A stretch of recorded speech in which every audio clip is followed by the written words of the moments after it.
हाटा बाजार में bank of Baroda network antenna पर गिरी बिजली से लाखों की क्षति, कार्य बाधित, उपभोक्ता परेशान। हाटा बाजार स्थित पूर्वांचल बैंक के नेटवर्क एंटीना पर कल बुधवार की शाम आकाशीय बिजली गिरने, यूपीएस, कंप्यूटर, पंखा आदि जलने से बैंक की लाखों रुपए की क्षति हुई है। वहीं उपभोक्ता भी परेशान है। बैंक का काम पंडरी की तरह ठप पड़ गया है। शाखा प्रबंधक अरविंद कुमार वर्मा का कहना है कि उच्च अधिकारियों को सूचित कर दिया गया है। खराबी ठीक होने के बाद ही कार्य शुरू हो पाएगा। उपभोक्ताओं डॉक्टर प्रमोद श्रीवास्तव, बरमहानंद पांडे, संदीप चंद, संतोष देवी जैसे लोगों का कहना था कि हमें पैसे की जरूरत है, जो नहीं मिल पाया। कब तक चालू होगा इसका सही पता नहीं है।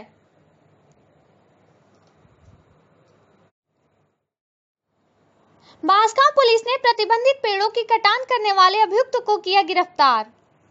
वरिष्ठ पुलिस अधीक्षक जोगेंद्र कुमार के अपराधियों के खिलाफ अभियान के तहत पुलिस अधीक्षक साउथ के पर्यवेक्षण एवं क्षेत्राधिकारी बांसगांव के नेतृत्व में थाना प्रभारी जगत नारायण सिंह ने हरे पेड़ों की कटान करने वाले अभियुक्त को किया गिरफ्तार। सूत्रों द्वारा प्राप्त सूचना के अनुसार बांसगांव पुलिस ने मुखबिर की सूचना पर प्रतिबंधित हरे पेड़ काटने वाले आरोपी अलीमुद्दीन को गिरफ्तार कर हरे पेड़ की 30 कुंतल लकड़ी किया बरामद। बांसगांव क्षेत्र के टिकरिया के पास से हुई गिरफ्तारी। बता दें कि बांसगांव प्रभारी को शिकायत मिली थी कि क्षेत्र में हरे पेड़ों की अवैध रूप से कटान हो रही है। कटान करने वालों की धरपकड़ के लिए प्रभारी द्वारा मुखबिर को लगाया गया था। मुखबिर से प्राप्त सूचना के आधार पर अभियुक्त को प्रतिबंधित लकड़ी सहित गिरफ्तार कर जेल भेज दिया।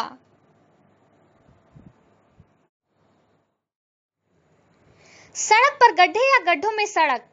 बांसगांव तहसील क्षेत्र के अंतर्गत भटौली बाजार में सड़क का बहुत बुरा हाल है। राहगीरों के लिए आना जाना कठिन हो जा रहा है कि सड़क पर गड्ढे हैं या गड्ढों में ही सड़क। भटौली बाजार के व्यापारियों का कहना है कि हम लोगों का व्यवसाय पूरी तरह से खराब हो जा रहा है। जब बारिश हो रही है तो इन गड्ढों में पानी भर जा रहा है। ऐसे में समझ नहीं आ रहा है कि कहां पे गड्ढा है और कहां पे सड़क। इन गड्ढों की वजह से आए दिन कोई न कोई दोपहिया वाहन सवार इन गड्ढों का शिकार हो जा रहा है। मजे की बात तो यह है कि यह सड़क खजनी तहसील से बांसगांव तहसील को जोड़ने वाली सड़क है और साथ ही वाराणसी नेशनल हाईवे को खजनी क्षेत्र के लोगों को जोड़ती है। इस सड़क के रास्ते तहसील स्तर के अधिकारियों और जनप्रतिनिधियों का आना जाना लगा रहता है, पर अभी तक इस सड़क पर किसी की नजर नहीं पड़ी। इस सड़क के खराब होने से बाजार के लोगों को बहुत दिक्कतों का सामना करना पड़ रहा है। खासकर पटरी व्यवसायी काफी परेशान नजर आ रहे हैं। जब बारिश हो जा रही है तो दुकान लगाने के लिए जगह नहीं मिल पा रहा है, जिससे उनकी रोजी रोटी पर प्रभाव पड़ रहा है। इस मुद्दे पर क्षेत्रीय विधायक संत प्रसाद से बात करने का प्रयास किया गया, लेकिन उनका फोन नहीं उठा। 120 साल पुराना संस्कृत पाठशाला क्षतिग्रस्त। खजनी क्षेत्र के ग्राम पंचायत खजनी में बीते रात बारिश व आंधी के कारण श्री वेदांग व्याकरण संस्कृत उच्चतर माध्यमिक विद्यालय हरदई हरियरपुर के भवन पर महुए का पेड़ गिर गया, जिससे सन 1900 में स्थापित इस धरोहर की इमारत बुरी तरह क्षतिग्रस्त हो गई। प्रधानाचार्य चंद्रमौली पांडे ने बताया कि वर्तमान समय में पाठशाला को सरकार से कोई वित्तीय सहायता नहीं प्राप्त होती है। हालांकि आचार्यों का वेतनादि सरकारी है। इस संदर्भ में प्रबंधन मंडल के सदस्य राकेश सिंह व शैलेंद्र सिंह ने आश्वासन दिया है कि इस धरोहर रूपी पाठशाला में अभी भी गुरुकुल व आधुनिक परंपरा अनुसार पठन पाठन का कार्य होता है। इसके लिए प्रबंध समिति ग्रामीणों व सरकार से मदद की अपील करेगी।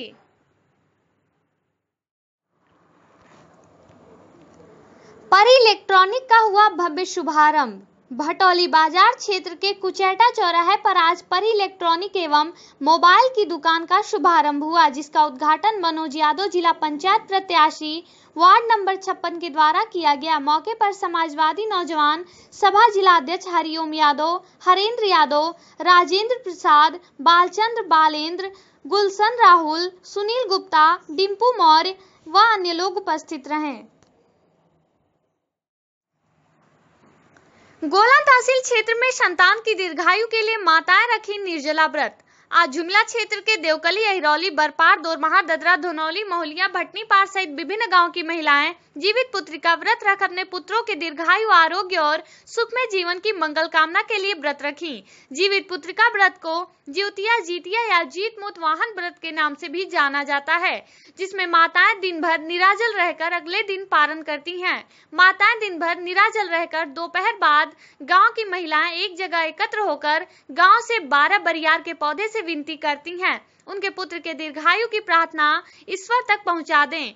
फिर किसी पूजा स्थल पर एकत्रित होकर घर से ले गए सामग्री, नए कपड़े, फल, सरसों की खली, दातुन, ज्योतिया के धागे आदि रखकर ज्योतिया व्रत रहने से मिलने वाले फल संबंधित कथाएं एक दूसरे को सुनाती हैं। ज्ञात हो इस बार यह व्रत अश्विनी मास के कृष्ण पक्ष की अष्टमी तिथि 9 सितंबर दिन बुधवार को दोपहर 1:35 से शुरू होकर 10 सितंबर दिन गुरुवार को दोपहर 3:04 तक रहा। व्रत रहने वाली सभी महिलाएं शुक्रवार को सुबह सूर्योदय के बाद दोपहर 12 बजे तक पारण करेंगी। गोला ब्लॉक में जन सूचना के तहत भी विकास अधिकारी नहीं दे रहा है सूचना। ग्राम पंचायत झरखटा विकासखंड गोला जनपद गोरखपुर ग्राम सभा में प्रधानी कार्यालय में हो रहे विकास कार्यों का जन सूचना के माध्यम से सूचना मांगी गई, जिसमें संबंधित अधिकारी सूचना देने में काफी हिलाहवाली करते रहे, जबकि सूचना का अधिकार मई 2005 के अंतर्गत धारा 19(1) के अंतर्गत सूचना अधिकार के तहत आवेदन का जवाब 30 दिन में देना जरूरी है, नहीं तो प्रथम अपील धारा 19(3) के अंतर्गत 90 दिन के अंदर सूचना उपलब्ध कराना कानूनन जरूरी होता है। इसके बाद भी संबंधित अधिकारी सूचना की कोई जानकारी नहीं देता है तो विभाग से संबंधित अधिकारी के ऊपर भारी जुर्माना लगाया जा सकता है। पूरा मामला ग्राम पंचायत झरखटा विकासखंड गोला गोरखपुर के ग्राम निवासी सूर्य नाम बुज दुबे पुत्र इंद्र बली दुबे झरखटा विकासखंड गोला जनपद गोरखपुर ने अपने ग्राम पंचायत के प्रधानी विकास कार्य के लिए एक सूचना दाखिल किया, जिसमें विकास अधिकारी रमेश प्रसाद ने सूचना देने में काफी हिलाहवाली की, जिससे नाराज होकर एसएन दुबे ने जन सूचना भारत सरकार के पोर्टल के माध्यम से अवगत कराया, परंतु विभाग के सुस्त कार्य प्रणाली और कोविड-19 के भयंकर दुष्प्रभाव के कारण सूचना मिलने में काफी देर हो गई, जिससे एसएन दुबे नाराज होकर माननीय मुख्यमंत्री उत्तर प्रदेश शासन लखनऊ को अवगत करा दिया है, जिसमें विकास अधिकारी रमेश प्रसाद से बात करने पर उन्होंने कहा कि व्यस्तता होने के कारण मैं अभी मुलाकात नहीं कर सकता। उनके तरफ से कोई भी प्रतिक्रिया व्यक्त नहीं की जा रही है, न ही उनके संवाद संपर्क से कोई उत्तर दिया जा रहा है। इस पूरे मामले को लेकर उच्च अधिकारियों को अवगत करा दिया गया। अब देखना यह है कि इस पूरे मामले पर ग्राम प्रधानी कार्यालय में ग्राम सभा झरखटा के लोगों को सूचना कब तक मिल पाएगी। वाहन लिफ्टर गिरफ्तार, 2 मोटरसाइकिल बरामद। बांसगांव थाना प्रभारी बांसगांव जगत नारायण सिंह के नेतृत्व में रोज अपराधियों पर नकेल कसने का कार्य किया जा रहा है, जिसमें आज बांसगांव पुलिस को बड़ी सफलता मिली है। बांसगांव थाना के एसएसआई व कांस्टेबल अभिषेक, कांस्टेबल मोहम्मद मुस्तफा के द्वारा बांसगांव कौड़ीराम मार्ग पर लालपुर तिराहे के पास गाड़ी चेक किया जा रहा था। एक मोटरसाइकिल सवार कौड़ीराम की तरफ से आ रहा था, उसको रोककर कागज मांगा गया, नहीं दिखा पाए तो पूछताछ करने पर पता चला कि वह व उसका सहयोगी पिंटू ने मिलकर मिसरौली बैंक के सामने से गाड़ी चुराई थी। पूछताछ करने पर अभियुक्त ने अपना नाम संदीप शर्मा पुत्र परशुराम शर्मा ग्राम लाही डांडी थाना बांसगांव बताया। उसकी निशानदेही पर 2 मोटरसाइकिल बरामद हुआ है। गिरफ्तारी करने वालों में एसएसआई राजीव कुमार सिंह, कांस्टेबल अभिषेक, कांस्टेबल मोहम्मद मुस्तफा थे। खजनी थाने को मिली नई गाड़ी, थानेदार ने किया विधिवत पूजन। खजनी थाने को गुरुवार दोपहर को एक नई बुलेरो गाड़ी जिला पुलिस कार्यालय द्वारा भेजी गई, जहां थानाध्यक्ष मृत्युंजय राय ने थाना परिसर में स्थित मंदिर के पुरोहित द्वारा विधिवत पूजन अर्चन किया। पूजन के दौरान उप निरीक्षक प्रवीण कुमार सिंह, प्रद्युम्न सिंह, अवधेश उपाध्याय, जयप्रकाश यादव, चंद्रभूषण पांडे, संजय सिंह, डॉक्टर आशीष सिंह, अनीश कुमार सिंह, अजय सिंह, महिला कांस्टेबल एकता सिंह, मंजुला शुक्ला आदि स्टाफ मौजूद रहे। थूक कर चटवाने व धमकी देने वाले बदमाश गिरफ्तार, भेजा जेल। बड़हलगंज कोतवाली पुलिस ने क्षेत्र के बहसुआ निवासी नारद साहनी व ददरी निवासी नागेंद्र साहनी को तमंचा 3 जिंदा कारतूस के साथ गिरफ्तार कर जेल भेज दिया। बता दें कि उक्त दोनों मनबड़ों ने खुटबार निवासी ओमकार सिंह को मारपीट कर थूक चटाकर अपमानित करने का वीडियो वायरल किया था, जिस पर पीड़ित ने बुधवार को दोनों के अलावा 6 अज्ञात के विरुद्ध रिपोर्ट दर्ज कराया था। गुरुवार को कोतवाल राणा देवेंद्र प्रताप सिंह ने बताया कि एसएसआई रविंद्र सिंह यादव, दरोगा राजवीर सिंह यादव, दरोगा धर्मेंद्र सोनी, कांस्टेबल विनोद शर्मा, भास्कर अपनी टीम के साथ मधुपुर चौराहे पर वाहन चेकिंग के दौरान मौजूद थे कि तभी खुटबार निवासी ओमकार सिंह ने बताया कि विपक्षी गढ़ पुनः उसके दरवाजे पर चढ़कर धमकी दे रहे हैं।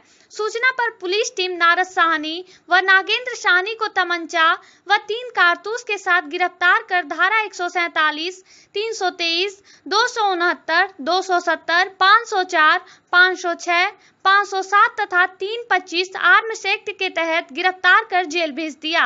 दूसरी तरफ अज्ञात अभियुक्तों की गिरफ्तारी के संबंध में इलाके के आधार दर्जन युवकों को उठाकर पूछताछ कर रही है।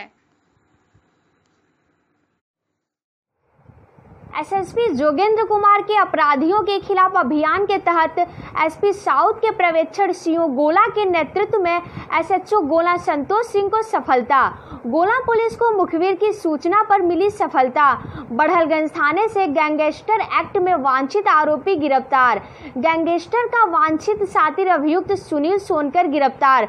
गोला क्षेत्र के भर्रों से हुई गिरफ्तारी। गोपालपुर में करणी सेना के कार्यकर्ताओं ने संजय राउत का फूका पुतला। गोला विकास खंड के गोपालपुर में करणी सेना के कार्यकर्ताओं ने कंगना राणावत के प्रति अपमानजनक शब्दों के प्रयोग को लेकर शिवसेना नेता संजय राउत का पुतला फूका तथा महिलाओं के सम्मान करने की सलाह दी। बता दें कि जिलाध्यक्ष उज्जवल प्रताप सिंह के निर्देशन में जिला मीडिया प्रभारी भानु प्रताप सिंह व विधानसभा चिल्लूपार के संगठन मंत्री देवव्रत सिंह श्रीनेत के नेतृत्व में कार्यकर्ताओं ने संजय राउत का पुतला फूका। उन्होंने कहा कि संजय राउत ने प्रतिष्ठित पद पर होते हुए एक महिला के प्रति अपमानजनक शब्दों का प्रयोग किया है तथा कंगना राणावत के खिलाफ बदले की कार्रवाई की जा रही है, जो गलत है। करणी सेना हर गलत कार्य का विरोध करेगी। इस अवसर पर विधानसभा चिल्लूपार अध्यक्ष सोनू चंद, पवन चौधरी, रिंकू प्रजापति, अनिल यादव, सुशील कुमार, भरोसा लाल, अनिल जायसवाल सहित आदि लोग मौजूद रहे।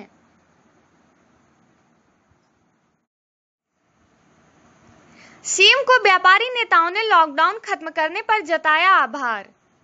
गोला बढ़लगंज कोरोना महामारी के दृष्टिगत जारी रविवार के लॉकडाउन को आर्थिक गतिविधियों में तेजी लाने के लिए मुख्यमंत्री योगी आदित्यनाथ के घोषणा के बाद पूर्ण रूप से खत्म कर देने व्यापारी नेताओं ने मुख्यमंत्री के प्रति आभार व्यक्त किया है। बता दें कि कोरोना महामारी के दृष्टिगत शनिवार व रविवार को लॉकडाउन किया गया था। उद्योग व्यापार मंडल के व्यापारी नेताओं ने आर्थिक गतिविधियों में तेजी लाने के लिए मुख्यमंत्री के गोरखपुर आगमन पर लॉकडाउन को समाप्त कर नियमों के पालन के साथ आर्थिक गतिविधियों को जारी करने की अपील की थी, जिस पर मुख्यमंत्री योगी आदित्यनाथ ने अमल करते हुए लॉकडाउन को पूर्ण रूप से समाप्त कर दिया। उद्योग व्यापार मंडल के जिला महामंत्री महेश उमर ने मुख्यमंत्री के इस पहल पर उनका आभार प्रकट करते हुए कहा कि व्यापारी हित में यह एक अच्छा फैसला है, जिससे आर्थिक मंदी से उबरने के साथ ही आर्थिक गतिविधियों में तेजी आएगी। महेश उमर व बढ़लगंज व्यापार मंडल अध्यक्ष श्रीकांत सोनी ने फैसले का स्वागत करते हुए व्यापारियों से भी अपील किया है कि वह पूर्व की तरह साप्ताहिक बंदी को जारी रखने के साथ ही कोरोना महामारी को ध्यान में रखते हुए सामाजिक दूरी का ख्याल रखते हुए अपना व्यापार करें। साथ ही उन्होंने सभी दुकानदारों से अपील की है कि बिना मास्क किसी भी ग्राहक को अपने दुकान पर न बैठाएं। समय समय पर स्वतः शरीर के साथ ही दुकान को भी सैनिटाइज करते रहें। दोनों व्यापारी नेताओं ने कहा कि कोरोना महामारी में स्वतः जागरूकता ही इसका सबसे बड़ा बचाव है, अतः हम जागरूक होकर जितना बचें हम सभी के लिए उतना ही सुरक्षित होगा। स्वच्छ और सतर्क रहें, यही सबसे अच्छा उपाय है। देखिए पूर्वांचल की बड़ी खबरें वीडियो मोड में बांसगांव संदेश ऐप को अभी डाउनलोड करें।